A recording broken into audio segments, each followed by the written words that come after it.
Tantor Audio presents Artifact by Gigi Pandian. Narrated by Allyson Ryan. Chapter 1. The door of the house swung open before I had a chance to knock. It was almost midnight. The woman in front of me was fully dressed and held a cup of coffee in her hand, which I hoped for her sake was decaffeinated. Her face was in shadow as she stood in the doorframe of the San Francisco Victorian, but the dim porch light must have illuminated all of me down to my toes, for I heard her breath catch. "Is that blood on your shoe?" Nadia asked. I glanced down at my shoes. I admit they were stilettos tonight. I always wear heels of some sort for the added height. "Your note said a package had been delivered for me?" "You are bloodied," she said in her thick Russian accent, "yet you speak of mail." She turned her back to me and gestured with her free arm, ushering me inside the house, along with the large tabla drum case slung over my shoulder. I didn't resist my inquisitive landlady as much as I normally would have. I like my independence. The news I had received earlier that day had thrown me off balance. Without meaning to, I found myself following her inside, setting my tabla case in the corner, and sitting down on the stiff sofa. "It was one of those helpful men, no?" she asked, handing me a box of tissues. "I knew it. One of those nice fellows the city is full of, who offer to help you carry your drum case when you are out at a gig. One of them was too insistent, eh?" "Nadia..." "You could not resist putting him in his place, stomping on his innocent foot with your treacherous heel, as he valiantly offered to help ease your burden." She swept her arm through the air in front of her. "You drew blood, and it splashed up from the tip of your heel onto the cuff of his dockers and the top of your high-heeled shoe." My eyes widened as I imagined the vivid scene. Just because there had been one teeny-tiny, well-justified incident ages ago, and where had Nadia learned her English? All I was certain of was that the cup of coffee that hadn't left her hand was definitely not decaffeinated. "Really, Yes, she said, tucking a loose lock of her gray-blonde hair behind her ear as she found her stride. "I understand, Jaya. You are not helpless, not at all, but you must see that your drum case is almost as big as you are. It is only natural that a man would want to exert his alpha side when he sees you." Nadia's fanciful story would have amused me if it hadn't been for the shock from which I was still reeling. Nadia opened her mouth to continue, but I cut in more forcefully this time. "It's chicken tikka masala," I said. "What?" "The Indian curry." "Yes, I know what tikka masala is." "It's sauce on my shoe." "Not blood?" "Not blood." I lifted up my shoe to prove my point, then wiped off the sauce with the tissue. It wasn't even blood red. A dark orange burnt sienna was more like it. Nadia frowned, deepening the wrinkles on her face. "Sauce," she repeated. "Then I cannot give you a lecture about how someone might press charges one of these days." "If I did defend myself as you suggested, I'd hardly get arrested." "You would not make as much of a sympathetic defendant as you think. You can bat those thick eyelashes as much as you like, but your innocent Indian girl act does not go far once you open your mouth." She trailed off, giving me an odd look. "Your mouth? You have not used it as usual tonight. You are far too quiet, letting me talk on and on. Something is wrong." I sighed. Nadia knows me better than most people. I reached inside my messenger bag to show her the source of my dismay. I'd read the article at least a dozen times that day. I had even brought it with me when I left my apartment to play a set of tabla music at the Tandoori Palace restaurant earlier that evening, so I knew the article had to be in my bag somewhere. It was a small story, only one short paragraph. Rupert Chadwick, age 29, was killed when his car lost control on a winding coastal road in Scotland. Rupert's family was important enough that the news was reported in the papers and spotted by an acquaintance who alerted me. A simple enough story. It would have been of little consequence to the reporter who had written the blurb. Not to me, though. Rupert and I had once been lovers. I felt Nadia's intense gaze as I searched for the piece of paper in my bag. If I hadn't known better, I could have sworn that she perceived the depth of my uncharacteristically sentimental weakness, that she knew how I wondered, perhaps for the first time, if I loved Rupert.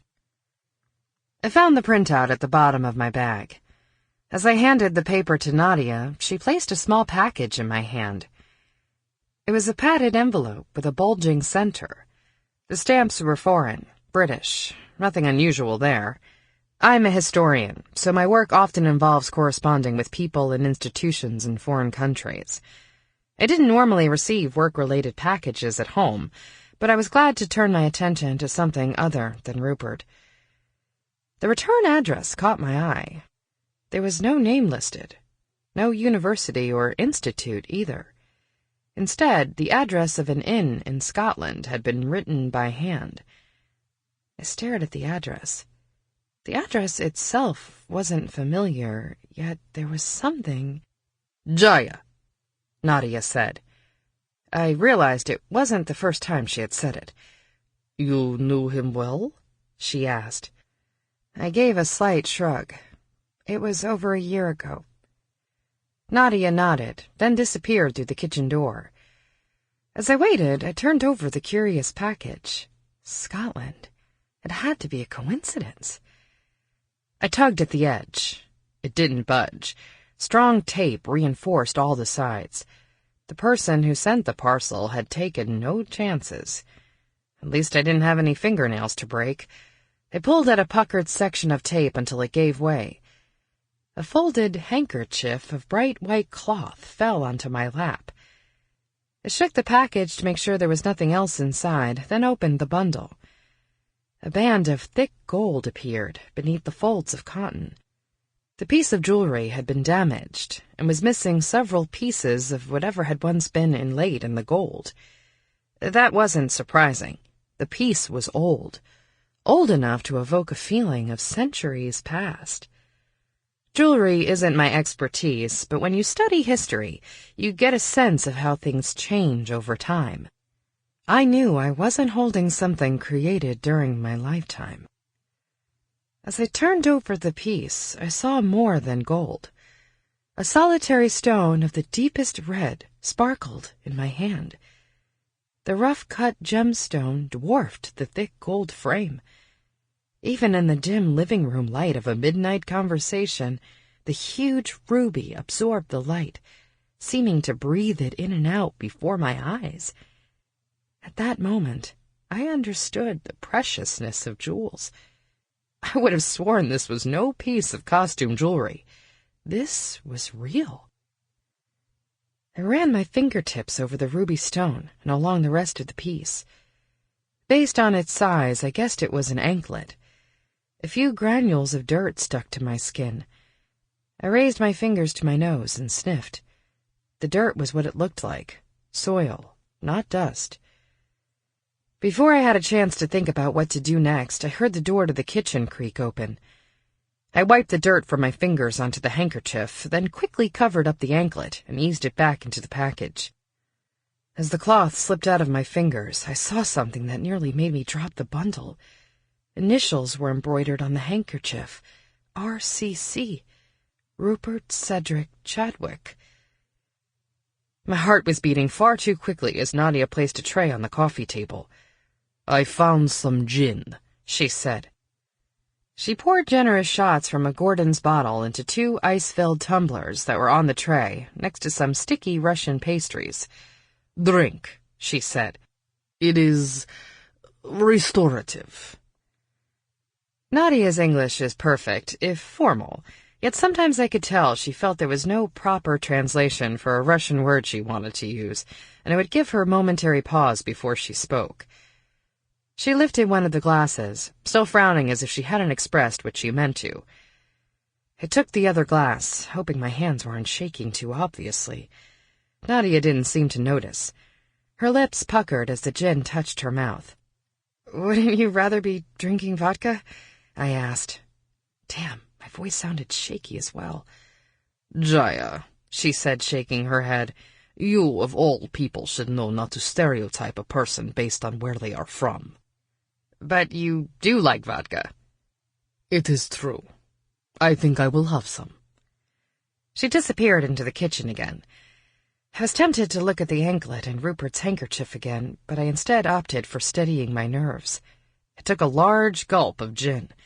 It was the right choice. Nadia returned almost immediately with a bottle of some sort of vodka I had never seen before, and a small glass with no ice. After pouring herself a straight shot and refreshing my gin, she raised her glass and made a toast, offering her sympathy. I appreciated the thought, though honestly I can't remember a single thing she said. My mind was spinning elsewhere. An old lover was dead before his 30th birthday. A ruby anklet rested in my lap inside his handkerchief. The package had been sent to me from Scotland, where said old lover was recently killed in a car wreck. A feeling of helpless confusion spread through me. In spite of what Hollywood movies suggest, it's not commonplace for historians to receive mysterious packages containing jewel-encrusted artifacts previously in the possession of recently deceased archaeologists. "Upsetting news," I said, then downed the last of my drink. Nadia could invent a wild story out of my hastily eaten dinner. There was no way I was going to tell her I was holding a ruby from a dead man. Without meeting her gaze, I opened my bag and put the package inside. "Now that I've shared the news about Rupert's tragic death with someone," I said, "I think I'd like to be alone." I got up and pulled my drum case over my shoulder. I'll grant Nadia that the instrument case does look rather sizable next to my not-quite-5-foot frame. It's not light, but I'm used to handling it. "One last thing," Nadia said as I headed toward the door. "He was here again." I stopped walking. The only he I could conjure up in my mind at the moment was Rupert. "The lurking fellow," Nadia continued, taking the opportunity to press one of her homemade Russian pastries into my hand. "I should have called the police." "You mean Miles?" I asked. The last person I needed to see that night was the neighborhood poet who had developed a crush on me. "He's harmless," I added, then stepped through the front door into the night. I polished off the pastry as I reached the top of the stairs at the side of the house that led to my attic apartment. I have a good appetite to start with, and it grows even larger when I need to keep a clear head, such as when I happen to have a ruby in the bag bouncing against my hip. I kicked off my shoes and set down the tabla case, then closed the door behind me with the ball of my bare foot. Before sitting down to examine the package, I turned around and locked the door. I didn't believe Miles was anything to worry about, but it couldn't hurt. I removed the anklet from its package and set it down on top of a relatively stable stack of journals on my coffee table. My hands were still shaking as I found a flashlight to inspect the piece more carefully. It looked every bit as real under the brighter light. The dirt was also more prevalent than I had previously noticed. The style was more obvious, too. As the exquisite gold design and the jagged ruby shone in the light, I thought of India. I was relatively certain my impression wasn't merely because it was the country of my birth. I left India when I was a child, so my gut reactions are more American and Western than anything else. The anklet hadn't been sent from India, though. I looked more closely at the packaging itself. I ran my index finger across my name and down to my address. My body froze. I knew why the package had triggered a feeling of familiarity. I recognized the handwriting. My address had been written by Rupert himself. The writing had been scrawled sloppily with a thick pen, as if it had been addressed in a hurry. The funny swirl of the S in San Francisco stirred a memory. Rupert could never resist adding small flourishes to the various aspects of his life. My head spun, and it wasn't from the gin. Rupert would never simply hand over something so valuable. I knew him well enough to know that with certainty. Rupert had a classy enough upbringing that he had monogrammed handkerchiefs in the 21st century. Along with his breeding went a sense of entitlement. He wouldn't give something like this anklet to someone else, not under any circumstances, not even to me. I scrambled to my desk and grabbed a pair of scissors. I cut along the edges of the padded envelope, snipping away at the package until it lay flat. With the excessive taping of the package, a small sheet of lined notebook paper had stuck to an inside corner. The edge tore in my haste to remove it. There it was. My explanation lay on the coffee table in front of me. I smoothed out the wrinkled paper and read the handwritten note. Jaya, love, I'm sending this artifact to you for safekeeping, and for your help. I'm on to something, but somebody knows it. It's not safe for me to hang on to this at the moment. You'll know what to do. Ring me on my mobile and I'll explain everything. You're the only one I could trust. XOX, Rupert. I turned over the mangled package. The postmark confirmed my creeping suspicion. The day Rupert had mailed me the package that wasn't safe for him to keep was the same day as his accident. It no longer seemed believable that Rupert had accidentally lost control of his car as the press reported. And I was the only one who knew it. Me, and whoever killed him. Chapter 2. Our paths will cross again someday. I woke up in semi-darkness with those words in my mind. They were the last words Rupert had said to me. I was leaving London, having finished the research for my doctorate. At the time, I thought it was a romantic way to end an affair. Quite unlike me to think such a thing, really. I don't need anyone, romantically or otherwise. That's something I learned a long time ago, when I saw what my mother's death did to my father. Life with Rupert was an exciting rush, nothing more. Yet it pained me more than I thought it would to realize our paths would not cross again. I wiped away the single tear that rolled down my cheek. Sitting up in my bed, I grew nervous as I looked around the shadows of the studio apartment. Nothing was different, yet I was uneasy. It wasn't the memory. I had the strongest impression that something had woken me up. A hint of light seeped through a window, suggesting either sunlight filtered through morning fog or the beam of a streetlight in an otherwise dark sky. The clock informed me it wasn't quite 6 o'clock. It was August, so it would be the day's first rays of sunlight trying to fight their way through the summertime fog.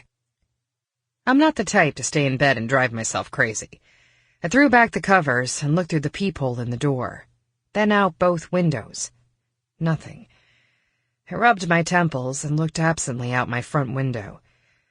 Why had Rupert thought I could help him? I study trade routes and military skirmishes of the British East India Company, not ancient Indian jewels. I gripped the windowsill until my knuckles turned white. It wasn't as if the note mattered now, anyway. I pulled on an oversized sweater, oversized for me at least, and made my way to the kitchen in search of coffee. All my dishes were in the sink. I selected the least filthy mug I could find, which turned out to be the one bearing the logo of the British Library in London. Great. After washing the mug, I filled it with several spoonfuls of instant coffee and sugar while waiting for water to boil. I liked the real thing better, but there was plenty more time in the day. I stepped onto the small landing outside my door, eager to feel cool air on my face. Summer in San Francisco is unlike the season in the rest of California. Fog enveloped me as I sat down on the top step, and I watched the wisps of steam from my coffee blend into the fog gently blowing around me. In the light of day, I couldn't deny the truth. Rupert was of the treasure hunter school of archaeologists, not the scholarly branch. That mentality was what made him so exciting, and also so infuriating. He had a tendency to jump to tenuous conclusions based on local rumors or vague references in forgotten academic texts. During the time I had known him, the ideas he pursued had always resulted in wild goose chases. Except this time. This ruby anklet was real. Could it really have gotten him killed? Or was I going crazy? Murders from the annals of history are one thing. India under British rule was full of unnatural deaths. A present-day suspicious death is quite another beast. If Rupert had truly been murdered on the other side of the world, what could I possibly do about it? I was distracted from the problem by a movement I caught out of the corner of my eye. I turned my head, but it was gone. It was probably only a cat, I told myself, but when I sensed it again, it was accompanied by the sound of creaking from below. That would have to be one fat cat climbing up the twisty wooden stairway. I poked my head over the ledge and caught a glimpse of unkempt auburn hair and delicate wire-rimmed glasses. As if I needed more help to get my day off to a bad start, it was my poet stalker. "I thought I saw you," Miles said, as he reached the stairway landing below me. The stairs are barely visible from the sidewalk, and accessed through a narrow gate along the side of the house. I could have pointed out that he would have to come through the gate with the sole purpose of finding me. I decided against it. As I'd said to Nadia, I didn't think Miles was anything to worry about. I wasn't convinced enough to smile at him, but I did nod in acknowledgement. "I thought you might be up already," he continued, proceeding up a few more stairs until he was eye level with me. "We poetic souls rarely sleep well. Coffee?" He thrust out a hand-painted thermos in front of my face. I declined the offer, indicating my own mug and its remains. Miles pulled back his outstretched arm. For a moment he stood there, awkward and quiet. He took a deep breath, his eyes fixed on the empty space next to me on the top step. "May I?" "Sure," I said, after only a moment's hesitation. If a stalker is someone who stakes out your house to determine when you're home, then yeah, Miles is technically a stalker. A better assessment is that he's a harmless poet who lives down the street and has nothing better to do than walk around the neighborhood to find inspiration for his poetry. Miles was in his usual army camouflage gear, which always seemed to me a strange thing for a pacifist to wear. Sticking out of one of his oversized pockets was his beaten-up poetry notebook.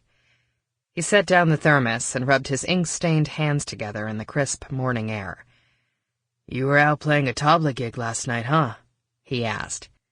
"You do realize it's not cool for you to follow my every move?" "But you're a fellow artist in the neighborhood." "Did you come around here earlier?" "What, today?" A blush spread across his face. "Did you have a dream about me?" I rolled my eyes. "What brings you around this morning?" "We poets need to stick together." "I'm not a poet," I said, "as I've told you several times." "But you are," he said. "Don't you see? You played your tabla at the cafe that one time while that guy read his poems. That makes you a poet." The rhythmic drumming sounds of the tabla do make for a nice accompaniment to various types of performances, and can create a poetic melody on their own, but I didn't think that one time with that one guy made me much of anything Miles wanted me to be.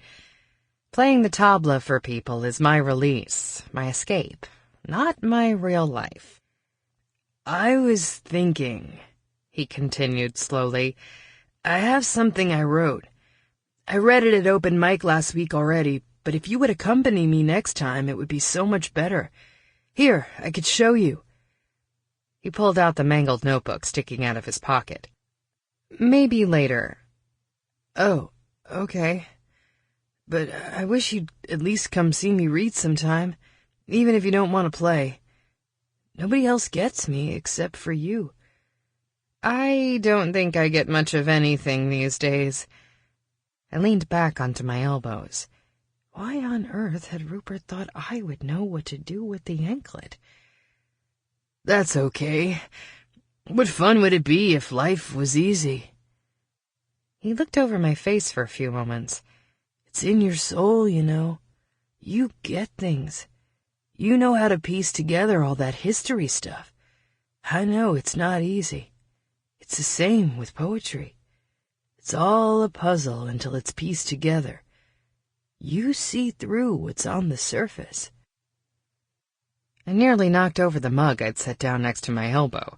Was I really receiving sage advice from my stalker? Miles is a few years younger than me, in his mid-20s.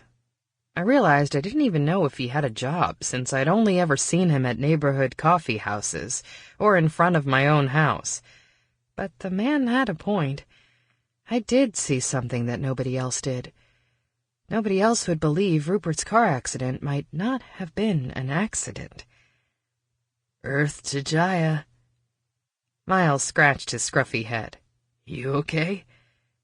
You were right, I said, standing up. I do see something that nobody else does. You mean you'll do open mic with me? No, I said. Something even better. I slipped inside my apartment, leaving a stunned Miles on the landing. I grabbed my phone and dialed Rupert's number from memory. He had to have realized I'd have a different cell phone back in the U.S. without his number saved. The arrogant bastard had known I'd remember it. As soon as I finished punching in the number, I wondered what I would say to whoever answered the phone. Presumably, it would be his best friend Knox, or his father. Do you happen to know why Rupert sent me a precious Indian artifact? Oh, and by the way, there's a possibility his death wasn't an accident. Not the smoothest way to start a conversation. I never had the opportunity to figure it out. My call was met with an automated message. The subscriber you are trying to reach is currently unavailable, the recording of a woman with a refined English accent told me. Of course, a cell phone wouldn't necessarily survive a fatal car accident any better than a person. There had to be someone else I could call. Even though it was early here, 6 o'clock in the morning in San Francisco meant it was 2 in the afternoon in England. If anyone knew what Rupert had been up to with the anklet, it would be Knox Bailey. Where Rupert went with a pseudo-scholarly scheme, Knox would follow. Knox had once been an archaeology graduate student along with Rupert, but had dropped out. Knox claimed it was because he didn't want to settle on a single project for a dissertation, but I knew from Rupert that Knox had been caught plagiarizing and was discreetly asked to leave. I didn't have Knox's phone number, so I was considering what to say in an email when the last line of Rupert's note flashed into my mind. You're the only one I can trust. My stomach clenched and my head throbbed. Rupert had no longer trusted his best friend. Who could I trust? Chapter 3. What's the matter with you? Sanjay's groggy voice asked through the receiver. You sleep with your phone under your pillow? I asked, surprised he picked up the phone after one ring. Pocket. Must have fallen asleep practicing my new act. You're asleep in a trunk? Escape shaft. Sanjay yawned. There's a set of pillows here to cushion my landing. Sanjay is a magician. He's also my music partner. We play sets at the Tandoori Palace 2 nights a week, entertaining diners with his sitar and my tabla. It's not a real job for either of us, but it's fun.